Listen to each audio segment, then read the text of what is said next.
ठीक है। तो टॉपिक है बेटा इलेक्ट्रिसिटी। ठीक है। अच्छा, अपन ने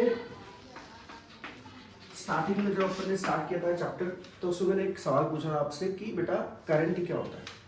करंट का मतलब क्या होता है? फ्लो ऑफ चार्ज को इलेक्ट्रिसिटी बोलते हैं बेटा। फ्लो ऑफ चार्ज को इलेक्ट्रिसिटी बोलते हैं। करंट का मतलब ये नहीं होता है कि वो इलेक्ट्रिक करंट हो।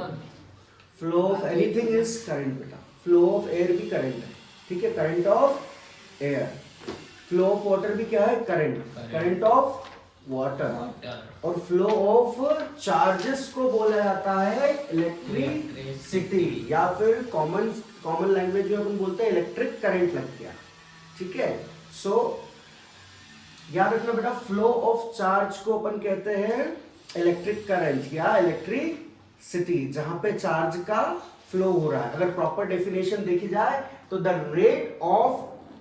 It is the rate of flow of electric charge, जिस रेट से भाग रहे हैं charges, rate of flow of electric charge. Rate of flow of electric charge को क्या कहते हैं? Electric current. ठीक है। नाउ अच्छा, इधर मैं बात कर रहा हूं रेट मतलब कितनी स्पीड से, ठीक है, कितने रेट से, नंबर ऑफ टाइम्स। ठीक है। Rate of flow of charges. अच्छा, चार्जेस कहां होते हैं बेटा? चार्जेस कौन कैरी करता है करंट में? चार्जेस किसके ऊपर होते हैं? या तो इलेक्ट्रॉन के ऊपर होते हैं या प्रोटॉन के ऊपर होते हैं, राइट, है ना। एक इलेक्ट्रॉन के ऊपर कितने चार्ज होते हैं बेटा? कितना चार्ज होता है एक इलेक्ट्रॉन में? 6.25 10 to the power 18। हाँ, एक इलेक्ट्रॉन में कितना चार्ज होता है? 6.25 into 10 to the power 18। देखो बेटा, एक इलेक्ट्रॉन के अंदर जो चार्ज होता है that is 1.6 into 10 to the power -19 coulomb. Coulomb क्या है? चार्ज का यूनिट। अभी इसके लिए इसको होल्ड करो, ठीक है। तो एक इलेक्ट्रॉन के अंदर 1.6 into 10 to the power -19 coulomb charge होता है एक इलेक्ट्रॉन के अंदर, राइट। अब जब एक वायर के अंदर से नंबर ऑफ इलेक्ट्रॉन्स अगर पास हो रहे, मतलब नंबर ऑफ चार्ज पास हो रहे, तो वो कितने टाइम में पास हो रहे, उसे कहेंगे रेट, है ना। किसी भी चीज का रेट क्या होगा? कितने टाइम में इस पॉइंट से पास हो रहे। एक पॉइंट मान लो इधर ए, इस ए पॉइंट से कितने नंबर ऑफ इलेक्ट्रॉन पास हो रहे, मतलब कितना चार्जेस पास हो रहा है, उसमें क्या बोलेंगे? रेट। ठीक है। तो rate of flow of electric charge is called electric current. सिर्फ करंट का मतलब इलेक्ट्रिक करंट नहीं होता।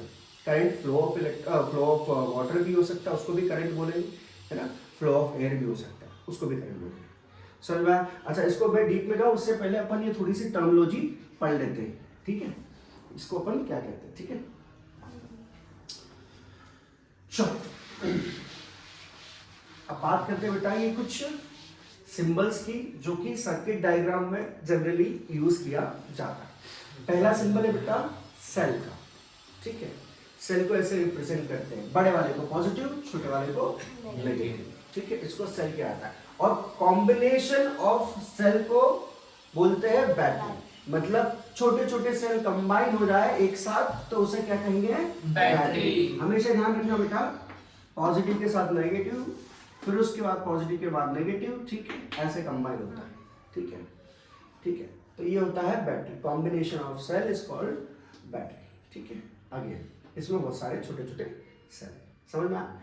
अच्छा, उसके बाद में की बोला जाता है इसको, या आप इसको स्विच भी बोल सकते हो, ठीक है। आम भाषा में क्या बोल सकते हो? स्विच। इसको ओपन स्विच बोलेंगे, इसको क्लोज स्विच बोलेंगे। यानी स्विच ओपन है, स्विच क्लोज है। सर्किट ओपन है, सर्किट क्लोज। सर्किट को ओपन और क्लोज करने में मदद करती है बेटा स्विच। इससे पहले कि मैं एक डायग्राम बना ही देता हूँ, ठीक है। इसमें सारी चीजें मैं यूज कर लेता हूँ, है ना, एक कॉमन, तो समझाने में आपको आसानी होगी। तो सबसे पहले मैं यहाँ पे बना देता हूँ एक बैटरी ऊपर बना देता हूँ। सबसे पहले बना देता हूँ मैं बैटरी, ये हो गई बैटरी, ठीक है, ठीक है, ये हो गई बैटरी। बड़े वाले को लिखा करके पॉजिटिव, उसको लिखा नेगेटिव, ठीक है। उसके बाद में हमें पता है बेटा जो करंट है वो कहाँ से कहाँ फ्लो होता है बेटा? पॉजिटिव से निकलता है, ठीक है, negative जाता है। पॉजिटिव से निकलता है, ठीक है। अब यहाँ पे मैं जोड़ देता हूँ एक और बार चीज जिसे कहेंगे एमीटर। एमीटर मैंने जोड़ दिया है, और एमीटर अगर यहाँ जोड़ा है तो यहाँ पे मैं जोड़ देता हूँ स्विच, ताकि यहाँ से बंद और चालू कर सके अपन इसको। उसके बाद मैं कुछ कॉम्बिनेशन ले लेता हूँ, इस ये अभी इंक्लूड नहीं कर रहा हूँ, ठीक है। यहाँ पे ले लेता हूँ एक रेजिस्टेंस, ठीक है, और इसको मैं एक रियोस्टैट भी यहीं पे ले लेता हूँ। दोनों कैसे काम करेंगे बता देता हूँ, ठीक है। और साथ में यहाँ पे ले लेता हूँ एक बल्ब, ठीक है, सब वायर, और वायर तो ऑलरेडी पर यूज कर रहे हैं, ठीक है। जॉइंट वायर, क्लोज वायर इसमें मैं बता दूंगा, बताइए अलग से, ठीक है। क्रॉस वायर नहीं क्या होता है, ठीक है। चलो शुरू करते हैं आप इससे। सो यहाँ तक समझ में आया? बैटरी, ठीक है। तो अपन ने यहाँ पे क्या लिया बेटा? बैटरी ली, ठीक है। Combination of cell is battery. Open की, क्लोज की क्या काम में आती है? ये जो सर्किट है ये कंप्लीशन होता है अगर की को क्लोज कर दिया जाए। की क्लोज कर दिया मतलब तार जुड़ गए, की ओपन है मतलब तार को, कनेक्शन को काट दिया अपन ने, ठीक है, कनेक्शन को काट दिया। अब बात करते हैं वायर की। सो दिस इज वायर, ठीक है। वायर जॉइंट वायर, ठीक है, जॉइंट वायर। इसमें मैं प्रेजेंट नहीं कर रहा हूँ। अगर दो वायर में से एक और वायर निकल के जा रहा है दैट इज जॉइंट वायर, उसे क्या कहेंगे? जॉइंट वायर, ठीक है। क्रॉस वायर का मतलब होता है किसी वायर के ऊपर से अगर कोई वायर निकल के जा रहा है उसको बिना टच किए, तो उसको क्या बोलेंगे बेटा? वायर क्रॉसिंग, ठीक है। Wire joint and wire crossing, समझ में आया इतना? अब बात करते हैं बेटा बल्ब की। तो बल्ब तो आप जानते ही लगा हुआ होता है, ठीक है, वैसा यहाँ लगा दिया, ठीक है, जो कनेक्शन है। इसको बोलते हैं रेजिस्टेंस। रेजिस्टेंस का जनरल अर्थ होता है किसी चीज को रोकना, ठीक है, किसी के फ्लो को रोकना। तो ये बताओ मुझे बेटा कि ये जो रेजिस्टेंस है ये किसके फ्लो को रोकेगा? चार्ज के फ्लो को रोकेगा। तो जो भी चार्ज के फ्लो को रोकेगा वो एक रेजिस्टेंस की तरह काम करेगा। तो बल्ब भी अगर बेटा ये क्या करता है, जो बल्ब जलता है ये भी किस लिए जलता है? चार्ज के फ्लो को रोकता है, उस चार्ज को इस्तेमाल करता है, ठीक है, उस चार्ज को इस्तेमाल करके बल्ब ग्लो करता है। तो ये भी kind of a resistance create करता है, और इनको बोला जाता है रेजिस्टर्स। क्या बोला जाता है? रेजिस्टर्स बोला जाता है, ठीक है, रेजिस्टर बोला जाता है। ये भी एक रेजिस्टर है, ठीक है, ठीक है, क्योंकि ये रेजिस्टेंस क्रिएट कर रहा है। अच्छा, रियोस्टैट में एक फीचर ये रहता है कि आप अपने हिसाब से रेजिस्टेंस को कम या ज्यादा कर सकते हो। इसमें एक फीचर होता है बेटा, ठीक है, रेजिस्टेंस को इस तरीके से रिप्रेजेंट किया जाता है। इस नोब को आगे पीछे करने से इसका रेजिस्टेंस कम और ज्यादा होता है, ठीक है। ये रियोस्टैट का फीचर है बेटा, समझ में आया? रेजिस्टेंस को बढ़ा भी सकते हैं, रेजिस्टेंस को कम भी कर सकते हैं। किस चीज का रेजिस्टेंस? फ्लो ऑफ चार्ज का रेजिस्टेंस, ठीक है। और last is the ammeter. Ammeter ampere बना, हाँ, एमीटर करंट के फ्लो को नापता है। जैसे गाड़ी में स्पीडोमीटर होता है, स्पीड को नापता है, बताता है क्या स्पीड से चल रहा है। उसी प्रकार एमीटर जो है, एमीटर नापता है फ्लो ऑफ करंट को, कितना एम्पियर करंट इसमें फ्लो हो रहा है। इतना समझ में आया? इसका मीनिंग सबका, इसमें कोई डाउट है आपको? है ना? चलो अब बात कर लेते हैं सर्किट की। थोड़ा सा सर्किट में हमेशा देखना बेटा, चार्ज करंट की जो डायरेक्शन होती है वो होती है पॉजिटिव से नेगेटिव। क्यों? क्योंकि बेटा हमें पता है करंट किस वजह से होता है? फ्लो ऑफ चार्ज के। तो फ्लो ऑफ चार्ज किस में होता है बेटा? इलेक्ट्रॉन में, प्रोटॉन में भी होता है, लेकिन जनरली क्या है, इलेक्ट्रॉन कंसिडर किया है। कुछ सालों पहले प्रोटॉन को कंसिडर किया था, लेकिन फिर थ्योरी चेंज कर दी after doing some experiment. Now they realize कि इलेक्ट्रॉन एक्चुअली कंडक्ट जो है फ्लो चार्ज को कैरी करता है, कैरी करना चाहिए ना किसी को। तो इलेक्ट्रॉन जो है वो चार्ज को क्या करता है? कैरी करता है। और इलेक्ट्रॉन जो है यहाँ से निकलता है बेटा, नेगेटिव से निकल रहा है, इलेक्ट्रॉन आ रहा है, इलेक्ट्रॉन आया, इलेक्ट्रॉन की ऑपोजिट डायरेक्शन में क्या फ्लो होता है? करंट फ्लो होता है, ठीक है। चार्ज इधर से आ रहा है लेकिन फ्लो इधर का है। फॉर एन एग्जाम्पल, मैं बाइक पे बैठा हूँ, ठीक है, मैं बाइक पे बैठा हूँ और बाइक चला रहा हूँ, तो हवा मेरे को किस डायरेक्शन में लगेगी? इस डायरेक्शन में लगेगी। आपको ऐसा लगेगा कि सामने से हवा आ रही है, बट एक्चुअल में हो क्या रहा है, गाड़ी कौन चला रहा है, मैं चला रहा हूं। तो फ्लो कहां से आ रहा है, एयर का फ्लो सामने से आ रहा है। So direction of flow of air किधर हो गया, सामने से, मेरे जस्ट ऑपोजिट। उसी प्रकार से बेटा फ्लो ऑफ चार्ज इधर जा रहा है ना, ठीक है। तो करंट की डायरेक्शन क्या हो जाएगी, ये वाली, समझ में आपको ये, ठीक है। तो डायरेक्शन क्या लेनी बेटा, पॉजिटिव टू नेगेटिव, किसकी, करंट की। लेकिन एक्चुअल में हो क्या रहा है, इलेक्ट्रॉन निकल के यहां से आ रहा है, इलेक्ट्रॉन निकल के यहां से आ रहा है, चार्ज इस डायरेक्शन में आ रहा है, ठीक है। अच्छा, और इसमें क्या समझा सकता हूं मैं, बल्ब, ठीक है। सो बेटा बल्ब भी एक रेजिस्टर की तरह काम करता है। इसमें एक्यूमुलेशन ऑफ चार्ज होता है, एक्यूमुलेशन ऑफ चार्ज जहां होता है वो चीजें हीटअप होती है, हीटअप होने की वजह से ग्लो करती है, लाइट एनर्जी, ठीक है। ये जनरली पहले जो पीले कलर का बल्ब होता था उसके अंदर टंगस्टन यूज किया जाता था। क्या है उसके अंदर, टंगस्टन एक एलिमेंट है, पीरियोडिक टेबल में वन ऑफ द एलिमेंट है जिसको टंगस्टन बोलते हैं। तो टंगस्टन क्या करता है, सारे चार्ज को अपने अंदर एक्यूमुलेट करता है। एक्यूमुलेट करने की वजह से क्या हो रहा है, वो हीटअप हो रहा है, फ्लो तो करने नहीं दे रहा है, रेजिस्ट कर रहा है, रजिस्टर है, राइट, फ्लो करने नहीं दे रहा है और अपने अंदर चार्ज को एक्यूमुलेट कर रहा है। चार्ज एक्यूमुलेशन की वजह से क्या हो रहा है, खुद हीटअप हो रहा है, हीटअप हो रहा है तो ब्राइटनेस बढ़ रही है। तो पहले के जो बल्ब होते थे वो हीट एनर्जी भी प्रोड्यूस करते थे और लाइट एनर्जी भी प्रोड्यूस करते थे।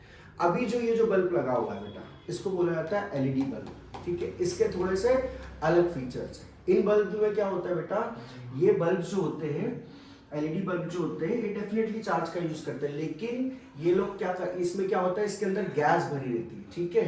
तो उस गैस को एनर्जाइज करते हैं, एनर्जाइज करने की वजह से इलेक्ट्रॉन का एक्साइटेशन होता है, वो एक्साइटेशन ऑफ इलेक्ट्रॉन की वजह से लाइट इमिट करते हैं, इसलिए इस प्रकार की लाइट इसमें आती है, गैस बल्ब्स में जितने भी होते हैं, ठीक है। अच्छा, एलईडी के कुछ और डिफरेंट फीचर्स हो सकते हैं एलईडी बल्ब के, उसके ऊपर मैं कमेंट नहीं करूंगा क्योंकि मुझे उसका ज़्यादा पता नहीं। लेकिन जो गैस बल्ब होते हैं, जिनमें गैस होती है, आर्गन गैस होती है, वो गैस को चार्ज द्वारा उसके इलेक्ट्रॉन्स को हीटअप किया जाता है। जैसे एनर्जी आती है, इलेक्ट्रॉन एक्साइटेशन होता रहता है उसके अंदर, तो वो जैसे एक्साइटेशन होता है तो लाइट इमिट करता है। समझ में आया इतना, इसमें कोई डाउट है, ठीक है। चलो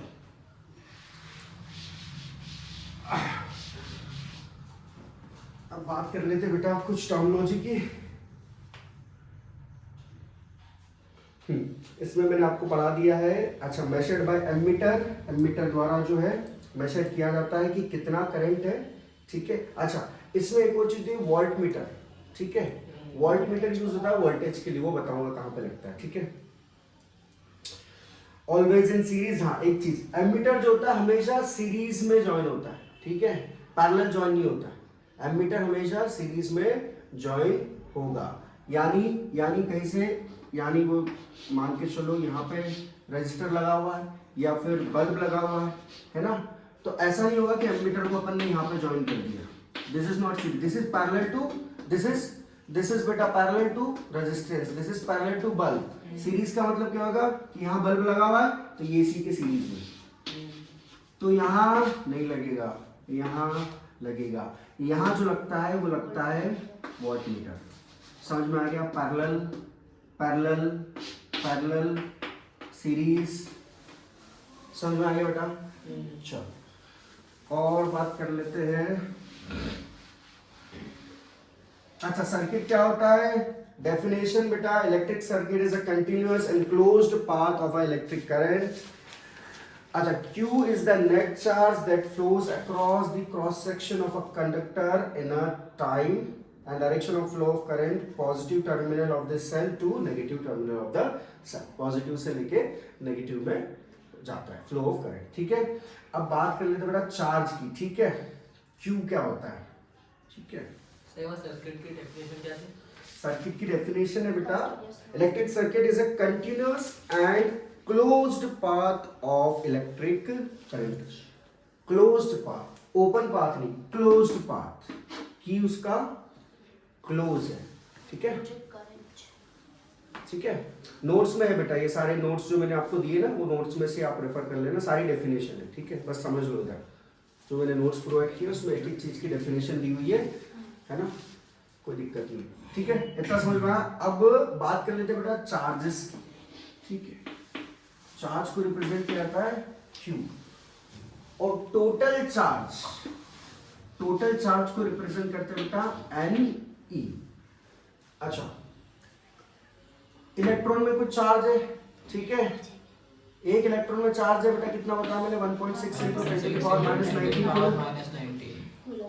अगर मैं बोलूंगा कि बताओ मुझे कि ये पूरे वायर के क्रॉस सेक्शन में कितना चार्ज होगा या टोटल कितना चार्ज होगा, ठीक है, तो इसको कैसे कैलकुलेट करेंगे, जितने इलेक्ट्रॉन है उतने से मल्टीप्लाई कर दो। तो n मतलब होता है number of electron into E मतलब हो गया चार्ज, एक इलेक्ट्रॉन का चार्ज, तो इससे इसको मल्टीप्लाई कर देंगे, यानी मान लो नंबर ऑफ इलेक्ट्रॉन कुछ 100 है, तो चार्ज अगर अपने को कैलकुलेट करना है, let's say Q is equal to, इसी को Q कर देता हूँ, ठीक है, Q जैसे लिख दिया, ठीक है, Q is equal to 100 into this, तो यहाँ से आपको निकल जाएगा टोटल नंबर ऑफ चार्ज कितना है, ठीक है, समझ में आया।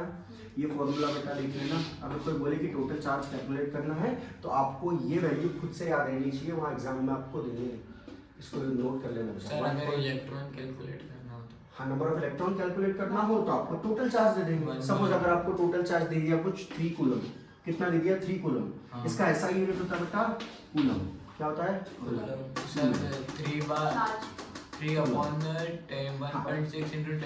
10⁻⁹ हाँ, अगर आपको क्वेश्चन पूछ लिया जाए कि बताओ 3 कूलम चार्ज है तो उसमें नंबर ऑफ इलेक्ट्रॉन कितने आ जाएंगे, है ना, तो आपको क्या करना है, डिवाइड, इसको डिवाइड कर देना है 1 पॉइंट, ये E कितने के बराबर है, 1.6 × 10⁻⁹, ठीक है। अच्छा, एक और चीज दी है कि 1 कूलम के अंदर कितने, 1 कूलम चार्ज के अंदर कितने नंबर ऑफ इलेक्ट्रॉन होते हैं, ठीक है, तो चार्ज 1 कूलम चार्ज के अंदर होते हैं बेटा, कैलकुलेट करें क्या अभी, 1 कूलम चार्ज, यहाँ पे लिखा है नंबर ऑफ इलेक्ट्रॉन अपने को कैलकुलेट करने हैं, और कितना दिया 1.6 × 10⁻⁹, तो n इज इक्वल टू आ जाएगा बेटा 1/1.6 × 10⁻⁹, ये -19 ऊपर जाएगा बेटा, तो क्या हो जाएगा 10⁻19 हो जाएगा, ठीक है, 10⁻19 हो जाएगा। एक काम करते हैं अपन निकाल लो, हाँ, इसके बाद में इसको पूरे तरह कैलकुलेट करेंगे तो वैल्यू जो आएगी that will be 6 × 10⁻13 electron almost, ठीक है,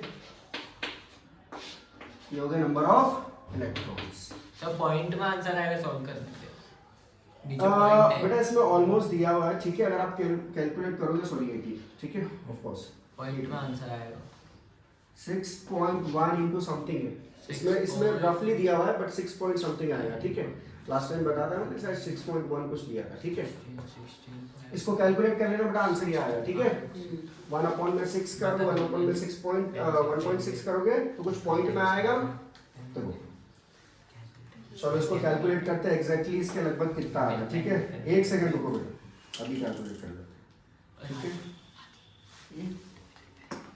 1 divide by 1.6 is equal to 0.625, ठीक है, 6.25 इंटू 10⁻⁻18 आएगा, ठीक है, देखो चलो 1.6 को करेंगे 1.6 इंटू 10⁻19, इसको जब करेंगे तो आएगा 0.625 इंटू 10⁻19, ठीक है, एक यहाँ से 10 ले रहा हूँ, है ना, एक यहाँ से 10 ले रहा हूँ, एक यहाँ से 10 ले रहा हूँ, ठीक है, बेटा ये समझ में आ रहा है ना, ये 6.25 इंटू 10⁻18 इलेक्ट्रॉन, ठीक है, एग्जैक्ट, ठीक है, कितना आ रहा है 6.25 इंटू 10⁻18, मतलब एक कूलम चार्ज में कितने इलेक्ट्रॉन इस्तेमाल हो जाएंगे, क्यों बेटा, एक कूलम चार्ज में कितने इलेक्ट्रॉन यूज हो जाएंगे, 6.25 इंटू 10⁻18 इलेक्ट्रॉन यूज हो जाएंगे एक कूलम चार्ज में। चलो अब बात कर लेते बेटा करंट की, ठीक है, सो करंट की डेफिनेशन अभी बताई थी बेटा, क्या थी, करंट की डेफिनेशन क्या थी बेटा, flow of rate of flow of charge, तो उसी प्रकार से इसको मैथमेटिकली रिप्रेजेंट किया है, that is I is equal to Q/T। अब रेट आ गया, सेकंड आ गया नीचे, Q मतलब चार्ज, कितना चार्ज कितने सेकंड में फ्लो हो रहा है, दैट इज करंट, ठीक है, so this is what rate of flow of current, और इस डेफिनेशन को बोलते हैं मैथमेटिकल डेफिनेशन, ठीक है,